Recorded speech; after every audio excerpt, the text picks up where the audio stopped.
Días, comunidad de Ceutec. Hoy viernes 6 de diciembre nos encontramos con el ex rector de la Universidad Autónoma de Honduras y abogado don Pérez Cadalso. En esta entrevista trataremos con una gran personalidad, un hombre de muchos valores, de mucho conocimiento, el cual hoy nos ha permitido entrar a su bufete para conocer un poco más de él, para poder exteriorizarles a ustedes, juventud de Ceutec, los pasos, el andamiaje y todas las vicisitudes con las cuales él se ha enfrentado.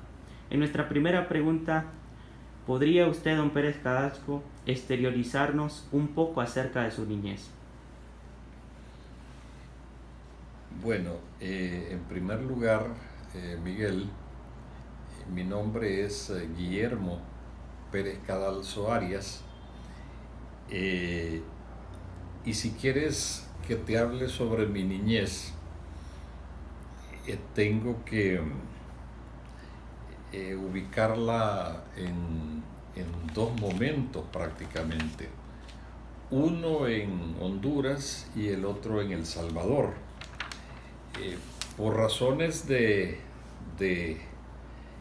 del trabajo de mi papá, él tuvo que a los 7 años de edad míos, eh, viajamos como familia a El Salvador, donde mi papá desempeñó durante algún tiempo funciones como en un organismo internacional centroamericano.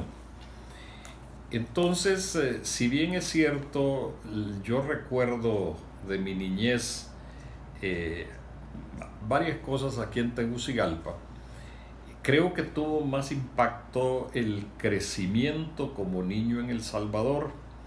Creo que estaba más consciente de las cosas. Estamos hablando de antes de los 7 años y después de los 7 años. Hasta la plena adolescencia allá en El Salvador. Diría yo que fue una infancia feliz, sí fue feliz, porque era parte de una familia en la que nos queríamos mucho. Eh, mi, Mis padres fueron realmente maravillosos y verdaderamente inculcaron en nosotros, sus hijos, valores permanentes que se han quedado con nosotros pues toda la vida, valores positivos. Eh, y bueno, con mis hermanos, pues, cómo no quererse con los hermanos. Y tenemos cualquier cantidad de anécdotas. Tres hermanos varones y una niña. Entonces, crecimos sí en un ambiente de alegre. Sí, eso sí, la disciplina en casa sí era muy importante y diría yo que severa, pero que con los años comprendimos que era la manera como hacer que los valores pues quedaran permanentemente en nosotros, esos valores positivos a los que me refería. Eh, sí, íbamos a la escuela, y, pero la tesis de mi padre fue siempre que las vacaciones, que podían ser para diversión, más bien había que utilizarlas para que trabajáramos. Y teníamos todos nosotros trabajos en vacaciones, para porque él consideraba, y ahora pues lógicamente comprendo que tenía razón y yo he replicado en mis hijos esa práctica. El trabajo no solo dignifica, sino que también produce muchas satisfacciones y se gana uno pues algunos centavos, algunos dineros que le sirven a uno para hacer pequeños proyectos. Así que si bien es cierto a la escuela, íbamos a la escuela, pero también en las vacaciones sí quedaban algún par de semanas libres, pero el resto sí trabajábamos. Y recuerdo mi primer trabajo, porque tuve diversidad de trabajos en esas vacaciones. Mi primer trabajo fue en el mercado de San Salvador, vendiendo granos básicos. Y me acuerdo que la parte pesada era cuando había que echarse los sacos de arroz o de frijoles a tuto, ¿verdad? Y llevarlo a la, al carro de los clientes. Eso era pesado. Y para un niño o ya casi adolescente, pues no dejaba de ser una carga importante, pero todo es una lección y ahí comencé yo a dar mis primeros pasos en trabajo, y es un complemento en realidad de la vida. Pero sí, si hubiera una palabra para describir mi infancia y los recuerdos que tengo de ella, eso es la palabra feliz. Felicidad. O sea que de lo que puedo denotar es que también su papá, usted tiene un balance entre rigor y amor, ¿a cuál le da más prioridad? No, ahí no hay prioridad. Ahí Hay un balance. ahí hay un balance, un balance. El amor es transversal. Eh, el rigor yo creo que es ocasional, porque una vez que se sientan las bases, ya se convierte en una práctica enseñada, y comprendiendo que es una práctica positiva, ya eso queda de por vida. Y todo se hace por amor. Al final todo se hace por amor, pero también el resto es como colocar dentro de la esfera de amor los rieles para que ya queden como para deslizar encima de esos rieles cualquier trabajo, cualquier actitud, cualquier disciplina. Y eso fue lo que hicieron mis padres conmigo. Un gran varón y un gran hombre. Principalmente creo que enfoco los principios, enfoco lo dignificante que es el trabajo y el resultado que se tiene hasta ahora. Pasando a su juventud, cómo la vivió? La juventud es también muy interesante. Eh, la disfruté también, la disfruté a plenitud, porque sí estuvo llena de todo tipo de aventuras, desde las románticas, por supuesto, ¿verdad? Sí, tuve muchas amigas y muchas novias, eh, pasando por la etapa de los bailes, ¿verdad? Que se practicaban pues los fines de semana, las fiestas. eh, sí, y a la par pues lógicamente el estudio, ¿verdad? Porque eso no se puede separar de la actividad de un joven. Pero también allí hay un sano balance entre la parte ya de formación intelectual y profesional, a la que hay que darle su propia importancia, pero también la parte de la diversión, que es complementaria. Así que también esa fue una época feliz. Y cuando digo feliz, tal vez hay que enfatizar algo. No es que haya sido ni exenta de problemas, ni que no hayan habido momentos difíciles. Pero en mi caso, yo soy un furibundo optimista. Siempre lo he sido. Por más difíciles que hayan sido las cosas, por más graves que hayan sido los problemas, yo siempre miro el lado positivo que puedan tener, y eso entonces como actitud ayuda mucho a sobrellevar los problemas. No creo en la depresión, no creo en dejarme llevar por los problemas personales, ni las dificultades que la vida le ha puesto a uno desde pequeño, desde adolescente y de grande. Y porque sí creo que hay que buscar la manera de superarlos y ver el lado positivo, ¿no? El vaso medio lleno y no el vaso medio vacío. Es una cuestión de actitud y eso ayuda mucho, ¿verdad? Entonces, cuando digo feliz, no quiere decir que esté exento de problemas, solo que esos para mí no deben opacar la parte que la vida le ofrece a uno en cuanto a las cosas buenas que le puede brindar. Correctamente, y pues tengo siempre esa postura de que, por decirlo así, usted manejó un balance en las dos etapas y mucho de esto se debe a su padre y mucho también de lo que usted vivió. Eso hago hincapié en que la felicidad, pues creo que uno la va trabajando, y en su caso usted pues con esa templanza de ubicar el estudio y ubicar las pasiones juveniles, pues no se perdió.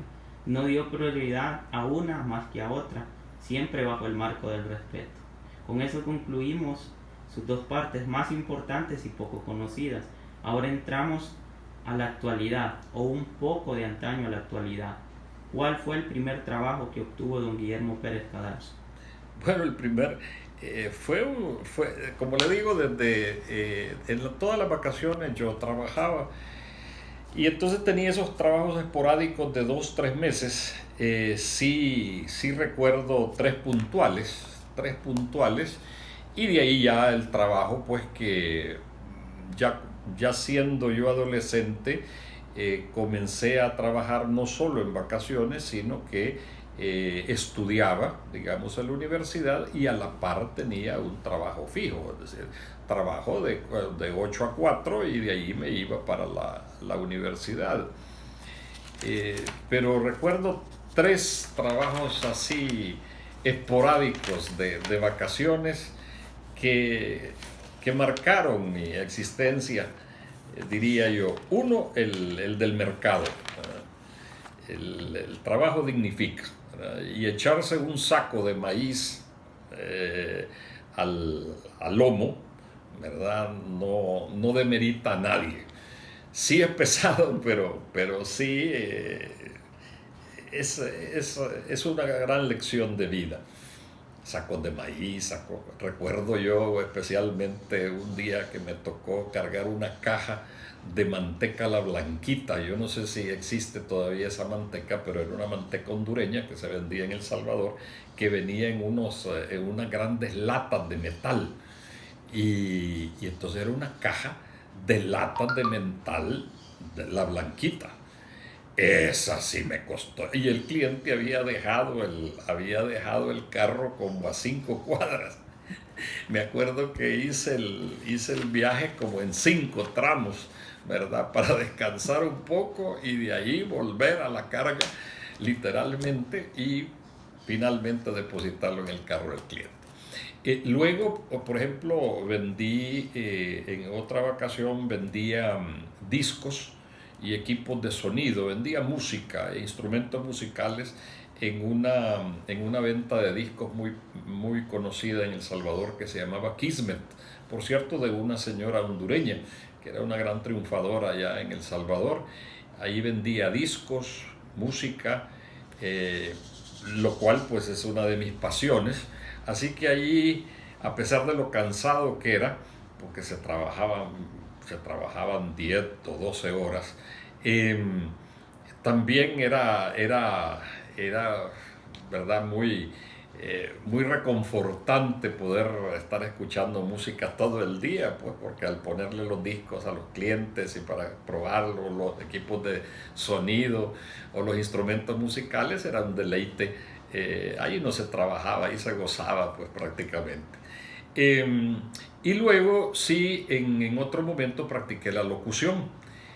Fui locutor de radio en 2 radios. Estoy ya en Tegucigalpa, en Radio Choluteca y en Radio Meridiano. Llegué a tener hasta mi propio programa de radio, musical, por cierto, ¿verdad? Y también era un deleite.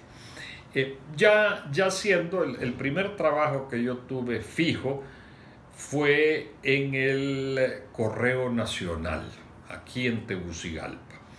Iba al colegio y paralelamente tenía ese trabajo No, este trabajo era también, fue en vacaciones, no fue un trabajo permanente. El permanente fue en la Dirección General de Servicio Civil, porque iba a la universidad en las horas que me dejaba libre el trabajo en la Dirección de Servicio Civil, donde aprendí mucho de la técnica de la administración de personal, porque también me capacitó tanto a nivel nacional como en el extranjero. Pero ese fue mi primer trabajo. Concretamente, ¿cuál de estos disfruto más? Bueno, de esos que mencioné, los que tenían que ver con la música, ¿verdad? Los que tenían que ver, ese por ejemplo de la venta de discos, que en aquel entonces no había las USB, los CDs, la música que se baja ¿verdad? Ahora del satélite. Entonces eran discos de 33, 45 revoluciones, pero era muy reconfortante porque sí, tengo que decir que yo tuve como niño y adolescente mucha limitación económica. Mis padres pasaron por muchas dificultades, sobre todo cuando estuvimos exiliados del país por razones políticas. Entonces ellos pasaron a vivir situaciones muy difíciles, y nosotros como hijos pues también tuvimos que, las consecuencias eran también eh, em, pues desfavorables para nosotros, y en lo económico teníamos que apretarnos la faja. Entonces yo no tenía mucho acceso a cuestiones musicales que siempre me han gustado, pero ahí en el trabajo estaba todo lo que yo hubiera querido tener en mi casa, y entonces lo recuerdo especialmente. La locución también resultó eh, muy reconfortante, porque no solo era la parte musical, sino que la parte del servicio social. Se puede hacer mucha labor social, y es como estamos hablando de lugares que estábamos rodeados de mucho campo. Yo creo que los oyentes más grandes que tenía las radios allí en la cabecera departamental de Choluteca era la gente del campo. Entonces se podía hacer mucha labor social, mucha labor de beneficio, auxiliarlos en la parte social. Entonces eso es muy satisfactorio, porque no solo se hacen cosas que lo reconfortan a uno y que le dan satisfacción personal, sino que también a los demás. Es una proyección, y uno siempre se siente y debe sentirse bien cuando le ayuda a los demás, y cuando se da esa oportunidad y lo hace de una manera eh, pronta y con ese afán de servir. Bueno, creo que un hombre apasionado por la música, en todos sus aspectos, en todos sus trabajos, puedo notar de que estuvo presente, pero también creo que estuvo presente el amor de una bella chica en esas canciones. Siempre, siempre. La música uno lo puede transportar a todo tipo de paraísos, ¿verdad? Pero lógicamente el romance es uno de esos paraísos, y más si las canciones pues son canciones que a uno o le recuerdan algo porque ha vivido momentos muy románticos con ella, o, o simplemente a uno le eleva el espíritu. Pero sí, casi siempre ha habido un ella atrás de una pieza musical de mucha ternura, o de mucho romanticismo. Excelente. Aprovechando, bueno, sus gustos, pasatiempos, ¿qué parte musical admira más en lo que es el folclore hondureño? Bueno, el folclore hondureño es muy rico. Mi padre tenía un compadre que se considera el fundador prácticamente de la música folclórica hondureña. Él le decía el poeta Rafael Manzanares. Yo tuve mucho acceso a él porque con mi padre se miraban frecuentemente. Entonces él fue el, el descubridor o el que sacó a la luz pública mucha canción que no se conocía en aquel entonces y que ahora pues ya son parte de nuestro acervo musical folclórico, a la Capotín, eh, ¿cómo se llama? Canciones que estaban ahí escondidas en el campo y que él las sacó y las hizo de, de conocimiento público en las ciudades, los bailes que ahora vemos con toda naturalidad, las vestimentas, etcétera.